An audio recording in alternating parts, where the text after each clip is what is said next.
तो आदाब, नमस्कार, गुड इवनिंग, सत श्री अकाल। एक बार फिर आप तमाम लोगों का स्वागत है क्राइम तक की कहानी के इस एपिसोड में। उम्मीद है पूरी फैमिली अच्छी होगी, अपना ख्याल रख रही होगी। आज की कहानी सुनाऊं उससे पहले लॉरेंस के केस में आपको कुछ अपडेट दे दूं। एक पंजाब पुलिस ने अदालत में स्टेटस रिपोर्ट दाखिल की है। स्टेटस रिपोर्ट का मतलब यह है कि अब तक के केस में क्या इन्वेस्टिगेशन हुई, क्या कार्रवाई हुई, मुकदमा क्या है, केस क्या है। तो स्टेटस रिपोर्ट में एक तरह से पूरे मामले की कहानी होती है। जो पूरी कहानी है स्टेटस रिपोर्ट, उसमें लिखा हुआ है कि क्या कुछ हुआ। 29 मई की शाम को 5 बजे थार जीप में निकले सिद्धू मूसेवाला। वो ड्राइविंग सीट पे थे। बराबर की सीट पर उनका एक दोस्त था। पीछे उनके ठीक जो ड्राइविंग सीट उसके पीछे उनका दूसरा दोस्त बैठा था।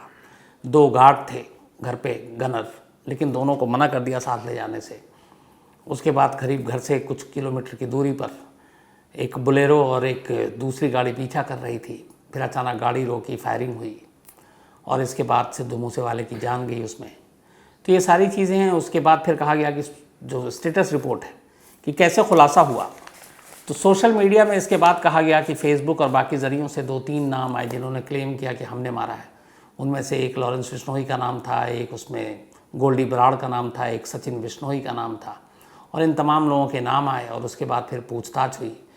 फिर स्टेटस रिपोर्ट में दिल्ली पुलिस का भी हवाला दिया गया कि उस पूछताछ में शूटर्स के भी नाम सामने आए।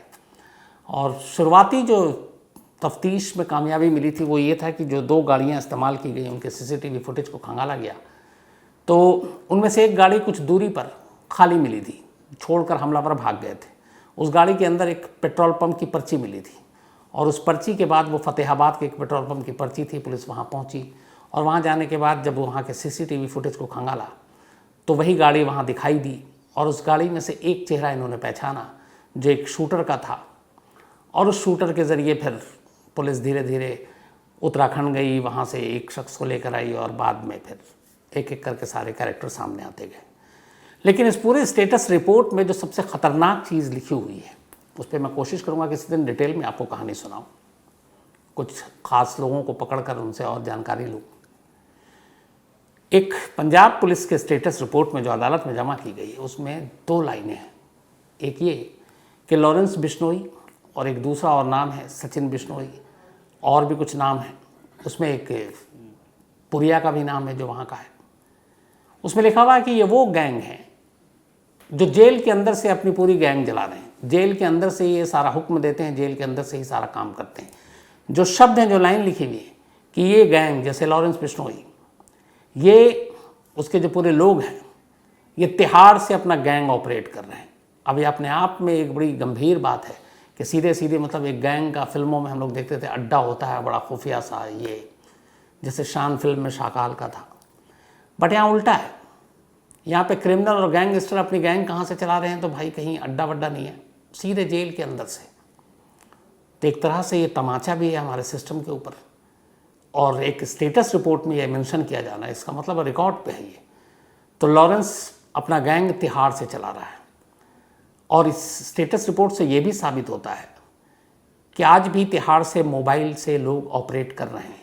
ये एक झूठी बात है कि जो सुकेश चंद्रशेखर वाला केस हुआ उसके बाद तिहाड़ के कई उसमें पुलिस वाले नपे और उसके बाद ये हुआ कि अब शायद वहाँ पे मोबाइल यूज़ नहीं हो रहा है, लेकिन गलत है।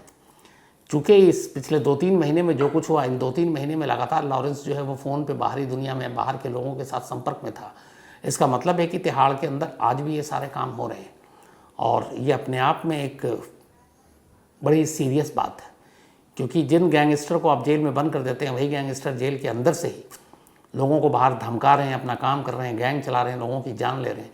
तो फिर ऐसी जेल का क्या मतलब? मुझे लगता है ऐसे जेल वेल को तो सब बंद कर देना चाहिए और इसका कोई यूज़ है नहीं।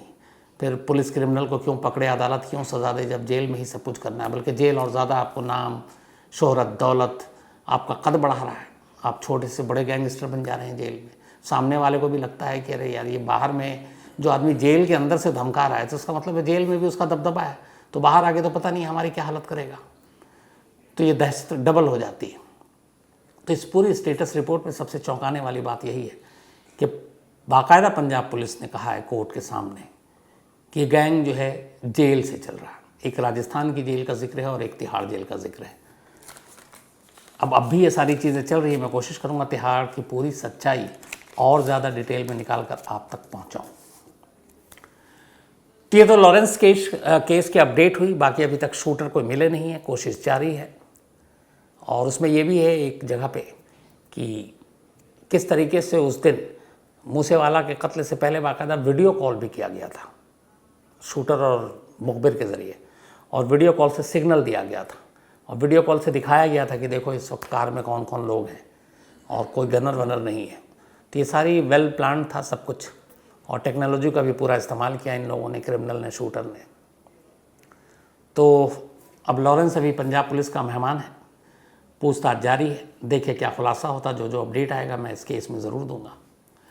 अब आते हैं वापस बात उस पबजी मर्डर केस की जो लगातार उलझा रहा है, लगातार परेशान कर रहा है। और आप भी कहेंगे कि आखिर ऐसा क्या है जो मैं पबजी के केस को सुना रहा हूँ। कई ऐसे केस, कई ऐसे क्राइम होते हैं जो झकझोर कर रख देते हैं इंसान को, इंसानी रिश्तों को, कई बार सिस्टम को, और शायद उनमें से एक केस ही है। आपको पूरी कहानी मालूम ही है। 4 और 5 जून की रात साधना नाम की एक 40 साल की महिला का एक घर में कत्ल होता है, गोली मारी जाती है, और 16 साल के एक नाबालिग लड़के पर अपनी मां को गोली मारने का इल्ज़ाम लगता है। उस रात उस घर में 3 लोग थे। साधना की लगभग पूरी कहानी आपको सुनाई। नाबालिग बेटा जो कस्टडी में इस वक्त पुलिस, बल्कि चाइल्ड रिमांड में है, तो उसकी भी लगभग बातें आपको बताएंगे। तीसरा और सबसे अहम किरदार जो उस घर में न सिर्फ उस वारदात वाली रात मौजूद, बल्कि अगले 3 दिनों तक, जब तक कि ज़माने के सामने इस कत्ल का राज सामने नहीं आया, एक 10 साल की मासूम बच्ची उसी घर में कैद है। और अगर सोचें गहराई में, घर के अंदर 3 हैं, उस बच्ची का एक भाई है और एक माँ है। माँ का कत्ल हो चुका है, भाई कातिल के तौर पर उसके साथ है, और वो बच्ची डरी सहमी घर के अंदर है और लगभग अगले 72 घंटे तक उसी हाल में रहती है। क्या बीतेगी और क्या उसके जहन पे इसका असर हुआ होगा।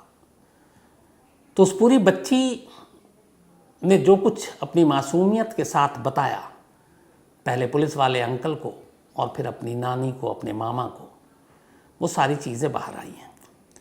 तो पहले तो मैं इस बच्ची की पूरी कहानी की 3 दिनों तक इसने क्या देखा, क्या कुछ हुआ उस घर में, वो, और उसके सामने वो नाबालिग लड़का, वो भी लगातार उसने कहे नए बयान दिए, नए खुलासे किए, वो नए खुलासे किए हैं, वो भी आपके सामने रखूँगा। लेकिन सबसे पहले बच्ची की बात। इस बच्ची ने पूरी जो कहानी सुनाई है पुलिस और अपनी नानी और मामा को, वो पूरी कहानी कुछ यूँ है। इस बच्ची का कहना है कि उस रात, अब छोटी सी बच्ची है, पूरी तारीख और वो भी याद नहीं, लेकिन उसे ये पता अगले दिन छुट्टी होती क्योंकि संडे था। तो उसने कहा कि उस रात मैं सो रही थी, मेरी आँख खुली किसी आवाज़ पे, बहुत ज़ोर से मेरे कान के पास एक आवाज़ आई, तो मैं डर गई। उठी तो देखा मम्मा वो औंधे मुँह लेटी हुई थी और मेरा भाई सामने खड़ा हुआ था। तो जब मैं उठी और डर के मारे रोने लगी तो भाई ने मुझे चुप कराया, और इसके बाद उसने कहा मम्मा, मम्मा बोली कि मैं डर गई थी तो मैं माँ से लिपट कर उस वक्त लिपटना चाहती थी और लिपट कर सो जाना चाहती थी, लेकिन भाई ने मुझे ऐसा करने नहीं दिया। वो मुझे अपनी माँ से दूर कर दिया। उसने मुझे उठाया और गोद में लेकर दूसरे कमरे में आ गया। उसने कहा कि मम्मी को कुछ हुआ है उठने, तो उसने कहा कुछ नहीं हुआ, तुम चलो। उसके बाद वो दूसरे कमरे में ले गया, और वहाँ ले जाने के बाद उसने कहा कि मैं उस कमरे में थी, फिर मैं रोने लगी, मम्मी के पास जाना है, लेकिन उसने कहा नहीं तुम यहीं रहो। फिर उसने मुझे बंद कर दिया कमरे में, और इस दौरान में उनका एक कुत्ता है, मैक्सी जिसका नाम है, वो लगातार बाहर भौंक रहा था। भाई पहले बाहर गया, उस कुत्ते को अंदर लाया। अंदर आया तो वो अपनी, जहाँ पे उसकी माँ की लाश पड़ी थी, बच्ची को भी मालूम नहीं है ये बात, वो बार बार कुत्ता उस माँ के कमरे की तरफ जा रहा था। बेटा चाहता नहीं था कि वो कमरे के अंदर जाए, तो कुत्ते पे गुस्सा भी हुआ और फिर कुत्ते को ले जाकर बांध दिया बाहर। कुत्ता लगातार भौंक रहा, देर रात का वक्त है, लड़के को ये भी डर लग रहा है कि इसके भौंकने की आवाज़ से लोगों को शक ना हो, फिर वो घर के अंदर आ जाएं, फिर वो उससे बात करें। तो वो फिर कभी अंदर लाता, कभी बाहर लाता। बच्ची कमरे के अंदर है, डरी हुई है, मम्मी के पास जाना चाहती है। इस दौरान में अचानक उसे ने देखा कि जब वो रोने लगी तो उसे दरवाजे के अंदर बंद कर दिया, और फिर उस बच्ची ने कहा मुझे स्कूटी स्टार्ट होने की आवाज़ आई। वो अपनी मम्मी की स्कूटी की आवाज़ को पहचानती थी। इसके बाद वो उसका भाई कहीं चला गया। कुछ देर के बाद बोली वो आया, फिर मैं रोने लगी, तब उसने मुझे कहा कि कुछ नहीं, उसने कहा मम्मी को कुछ नहीं हुआ, ठीक है, और पापा आएंगे सब ठीक हो जाएगा, तुम सो जाओ। ये कहकर उसने बच्ची को सुलाया। बच्ची अब अगले दिन उठी। उसने ऐसा भी नहीं है, बच्ची को पड़ोसी से भी ला के खाना दिया। उसने कहा कि मुझे मैगी भी खिलाया। मैंने कहा भूख लग रही है, तो भैया ने मैगी दिया। फिर मैं मम्मा के कमरे की तरफ जाना चाह रही थी तो उसने मना किया। उसने कहा कि सब कुछ करना तुम मम्मी के कमरे में नहीं जाओगी, और बार बार डांटा और मुझे डराया भी कि मम्मी के कमरे की तरफ नहीं जाओगी। और मैं अपने कमरे में रही। फिर भाई आए, भाई के 2 दोस्त आए, उन्होंने पिक्चर देखी। कुछ देर मैं भी बैठी। फिर मुझे अपने कमरे में, मैंने कहा भूख लगी है, फिर खाना खिलाया। फिर कई बार मैगी भी बना कर खिलाया। इसके बाद वो पूरा दिन ऐसे निकला। फिर भाई बाहर चला गया और मुझे बंद करके गया था। 1-2 बार भाई, मैंने जब रोने लगी तो उसने मुझे बाथरूम में भी बंद कर दिया, और लगातार कह रहा था कि मम्मी ठीक है, तो मैं कुछ नहीं, पापा आएंगे सब ठीक हो जाएगा, बुलाया है। ये सब होता रहा। उसका अगला दिन आया तो उसने कहा कि भैया घर से कुछ अजीब सी बदबू आ रही है। तब बोले भाई ने रूम फ्रेशनर डाला, वो मम्मी हमेशा यूज़ करती थी घर में। उसके बाद सब कुछ डालने के बाद फिर मैंने ज़िद की मम्मी के पास जाना है, और तब तक उसने ये बताया नहीं था कि है क्या। फिर उसने कहा एक बार चुपके से मैं कमरे में दाखिल भी हो गई। उस रात उसने ये भी बताया था कि चूँकि अंधेरा था और जब आवाज़ आई मैं उठी तो मैंने देखा नहीं, मम्मी औंधे मुँह थी, मुझे लगा लेटी हुई है। लेकिन फिर मैं दोबारा एक बार जब उस कमरे में गई तो मैंने देखा मम्मा उसी तरह से औंधे मुँह लेटे हुई हैं, लेकिन कुछ लाल लाल खून जैसा पूरा बिस्तर पे और फर्श पे है। तो मैंने पूछा तो उसने कहा चोट लग गई है, सब ठीक हो जाएगा, तुम घबराओ मत, पापा आएंगे सब अच्छा होगा। तो बोली कि मम्मी मम्मी करते हुए मैं कई बार रोई, लेकिन भाई ने मुझे अपनी माँ के पास जाने नहीं दिया। इसके बाद तीसरा दिन आया। उसने कहा कि भाई घर में बहुत ज़्यादा बदबू हो रही है, मुझसे सांस नहीं लिया जा रहा। तब भाई ने फिर रूम फ्रेशनर डाला, लेकिन उसके बाद उसका कोई असर हुआ नहीं। और उस बच्ची ने ये कहा कि जब 7 जून की रात को बहुत सारे लोग घर में आए जो पुलिस वाले थे, तो मुझे पहली बार पता चला कि मेरी मम्मी मर चुकी है। उससे पहले 3 दिनों तक मुझे नहीं मालूम था। हालांकि मुझे लगा था मम्मी को चोट लगी है, मम्मी बेहोश है, मम्मी सो रही है, मम्मी की तबीयत ख़राब है, लेकिन ये नहीं मालूम था कि मम्मी मर चुकी है। उस बच्ची का ये कहना था। तो इस बच्ची ने पूरी अपनी ये कहानी सुना दी। बच्ची इस वक्त अपनी नानी के पास है, पेरेंट्स के पास नहीं है। मतलब माँ तो रही नहीं, फादर के पास नहीं है। अब उधर वो लड़का बाल सुधार गृह में है। उसने शुरुआत के 2 बयान दिए। उसके बयान के वीडियो भी आए हैं जो पुलिस हिरासत में भी है और घर के अंदर भी है। कुछ इशू है, इस वजह से मैं आपको वो वीडियो शायद दिखा नहीं सकता, लेकिन उसका नाम चेहरा छुपा कर उसकी पूरी बातचीत जो है वो मैं कोशिश कर रहा हूँ आज रात वारदात में 11 बजे आप देख सकते हैं आज तक पर। तो वो पूरी कहानी है और उसमें उसने क्या कुछ कहा है।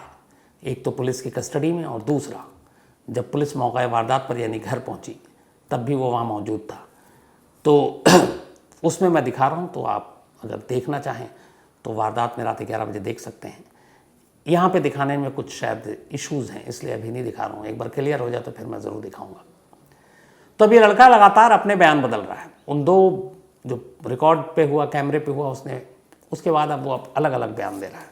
अब इसने एक बयान ये दिया है कि फ्राइडे को, यानी ये कत्ल हुआ था सैटरडे और संडे की रात को, फ्राइडे की दिन में उसका माँ से झगड़ा हुआ था, और उसने कहा माँ ने उसको पीटा भी और बहुत झगड़ा हुआ, और ये झगड़ा आम बात थी माँ बेटे में। बट उस दिन झगड़ा हुआ, उसके बाद माँ गुस्से में थी और उसने कहा कि माँ ने खाना भी नहीं दिया, ना दोपहर का ना रात का। और उसने कहा कि मैं उस दिन भूखा सोया, लेकिन सोने से पहले मैंने अपने आप से वादा किया था कि इस भूख का बदला लूँगा। अब कैसे बदला लेगा ये नहीं मालूम, बट उसने कहा कि ये फ्राइडे की बात है। उसने एक और चीज़ बताई, पिस्टल चलाने की जो ट्रेनिंग वो ले रहा था। उसने कहा कि पहली बार और भी उसने एक बार पिस्टल चलाने की ट्रेनिंग ली और देखा अपने पापा को, और पापा ने भी साथ रखा था मुझे। जब पापा राजस्थान में पोस्टेड थे आर्मी में, तो वहाँ पे शूटिंग जो रेंज है वहाँ पे उसके पापा जाया करते थे। पिस्टल को जब साफ़ करते तो ये भी उसको पकड़ता। तो उसने कहा कि हमने वहाँ पर इसको पकड़ा था और 1-2 बार चलाने की भी कोशिश की थी, और पापा की सहमति थी। फिर बाद में उसने ट्रेनिंग ली। तीसरी चीज़ जो उसने खुलासा किया, उसने कहा कि इस इंसिडेंट से कुछ दिन पहले माँ 2 दिन के लिए बाहर गई थी। किसके साथ गई थी ये पुलिस वालों को नाम मालूम है, और शायद परिवार के लोगों को भी। 2 दिन के बाद जब उसकी माँ घर आई तो बेटे और माँ में इस बात को लेकर झगड़ा हुआ। और बेटे का ये कहना है कि वो अक्सर ये सारी बातें अपने पिता को फ़ोन करके बता देता था। तो उस दिन भी झगड़ा हुआ था जब 2 दिन के बाद माँ लौटी थी।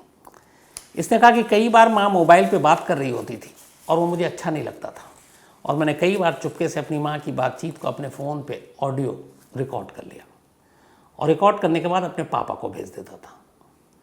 बोला लास्ट जब मैंने भेजा था ऐसी कुछ बातचीत चल रही थी, तब उसके बाद पापा का फ़ोन आया घर पे और पापा और मम्मा में बहुत झगड़ा हुआ, और माँ मुझे इसलिए भी डांटती मारती थी कि उसकी शिकायत थी कि मैं सारी बातें पापा को बता देता हूँ। तीसरी बात जो उसने अब खुलासा किया नया, वो ये कि अक्सर घर में 2 लोग आया करते थे, एक प्रॉपर्टी, बल्कि एक बिल्डर था, प्रॉपर्टी डीलर भी नहीं कहेंगे, और एक इलेक्ट्रीशियन।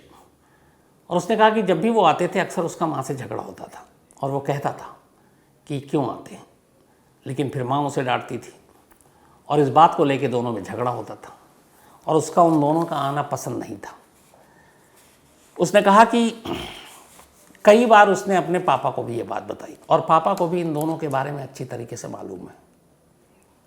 इन दोनों का नाम पुलिस को भी मालूम है, इन दोनों का नाम हम लोगों के पास भी है, लेकिन जब तक रिकॉर्ड पे नहीं आ गया इन दोनों का नाम अभी नहीं बता सकते। एक का नाम शायद मैंने बताया भी।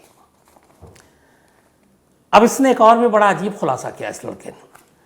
उसने कहा कि जब सैटरडे और संडे की रात को उसने अपनी माँ को गोली मारी, उसके बाद संडे की क्रिकेट खेलने के बाद अपने 2 दोस्तों को इसने घर बुलाया। घर बुलाने के बाद लैपटॉप पे उनके साथ मूवी देखी। मूवी देखने के बाद उसने उन 2 दोस्तों को अचानक बताया, पूछा जब तेरी मम्मी कहाँ है, तो उसने कहा मम्मी अंदर है और मैंने गोली मार दी है। दोस्तों को पहले लगा मजाक, पर इसने कहा नहीं सच है।